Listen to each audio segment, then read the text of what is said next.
பொங்கல் போன்ற பண்டிகை காலங்களில் விலையில்லா வேட்டி மற்றும் சேலை வழங்கும் திட்டத்தில் நெசவாளர்கள் புறக்கணிக்கப்படுவதாக கன்னியாகுமரி மாவட்ட நெசவாளர்கள் வேதனை தெரிவித்துள்ளனர். கன்னியாகுமரி மாவட்டம் வடசேரி பகுதியில் ஏராளமானோர் பாரம்பரிய கைத்தறி வேட்டி தொழில் செய்து வருகின்றனர்.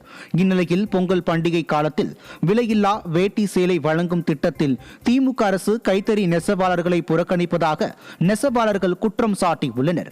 எனவே இந்த தொழிலை பாதுகாக்க அரசு கைத்தறி வேட்டிகளுக்காக தனித்துவமான சந்தை வாய்ப்புகளை ஏற்படுத்தி தர வேண்டும் எனவும் மின் கட்டணத்தை குறைக்க வேண்டும் எனவும் நெசவாளர்கள் வலியுறுத்தியுள்ளனர்.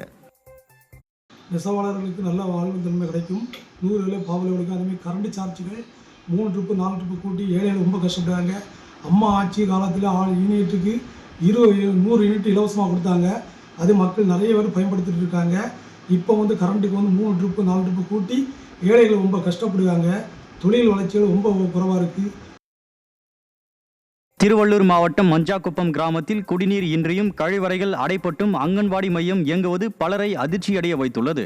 எவரும் பயன்படுத்த முடியாத வகையில் மண் அடைத்த நிலையில் கழிவறையும் குடிநீர் வசதியும் இல்லாத அங்கன்வாடி மையத்தில் குழந்தைகள் உணவு உண்ட தட்டுக்களை நாய்கள் உண்ணும் அவலத்தை கண்டு பெற்றோர் அதிர்ச்சி அடைந்துள்ளனர். நிர்வாக திறன் சீரழிந்து கிடக்கும் ஸ்டாலின் மாடல் அரசு அங்கன்வாடி மையத்தை உடனே சீரமைக்க வேண்டும் என பலரும் வலியுறுத்தியுள்ளனர். நீலகிரி மாவட்டம் கூடலூரில் வாகனங்களுக்கு சுங்க நுழைவு வரி பசுமை வரி வசூலிப்பில் நடக்கும் முறைகேடு வெளிச்சத்திற்கு வந்துள்ளது. நீலகிரி மாவட்டத்திற்கு கூடலூர் வழியே வரும் வாகனங்களுக்கு சில்வர் கிளவுட் பகுதி சோதனை சாவடி மூலம் பாஸ் சோதிக்கப்பட்டு பசுமை வரி வசூலிக்கப்படுகிறது. ஆனால் அங்கு முறையாக ரசீது வழங்கப்படுவதில்லை என்றும், மேலும் ஒரே வாகனத்திற்கு 2 சோதனை சாவடிகளில் 2 முறை நுழைவு கட்டணம் வசூலிப்பதாகவும் புகார் எழுந்துள்ளது. இதனால் பண விரயம், வாக்குவாதம், மன உளைச்சல் ஏற்படுவதாக வாகன ஓட்டிகள் வேதனை தெரிவித்துள்ளனர். விடியாத ஸ்டாலின் ஆட்சியில் வரி என்ற பெயரில் முறைகேடுகள் அதிகரித்துள்ளதாக குற்றச்சாட்டு எழுந்துள்ளது.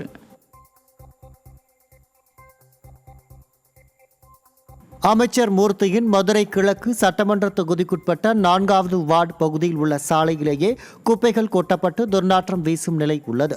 ராய்கள் தெருவில் உள்ள ஆலங்குளம் கண்மாய்க்கு செல்லும் கால்வாய் தூர்வாரப்படாமல் குப்பைகள் சூழ்ந்திருப்பது குறித்து மாநகராட்சிக்கு புகார் அளித்தும் நடவடிக்கை எடுக்கப்படாமல் உள்ளது.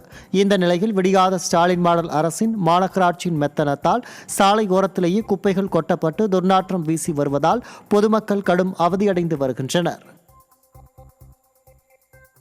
நெல்லை மாவட்டத்தின் முக்கிய நீர்நிலைகளில் ஒன்றான மானூர் குளம் தூர்வாராமல் 2 முறை மறுகால்வாயில் தண்ணீர் பாய்ந்தும் விவசாயத்துக்கு பலனளிக்காத பரிதாப நிலை ஏற்பட்டுள்ளது. ஆயிரக்கணக்கான ஏக்கர் விவசாய நிலங்களுக்கு நீர் ஆதாரமாக விளங்கும் மானூர் குளம் முழு கொள்ளளவை எட்டி 2 முறை மறுகால் பாய்ந்து தண்ணீர் வெளியேறியது. ஆனால் விவசாயிகள் இதனால் மகிழ்ச்சி அடையாத நிலை ஏற்பட்டது. நிர்வாக திறனற்ற ஸ்டாலின் மாடல் அரசு பருவமழைக்கு முன் குளத்தினை தூர்வாராமல் விட்டதால் பல மாதங்கள் விவசாயம் மேற்கொள்ள பயன்படும் தண்ணீர் கண்முன்னே வீணாவதை கண்டு விவசாயிகள் வேதனை அடைந்தனர்.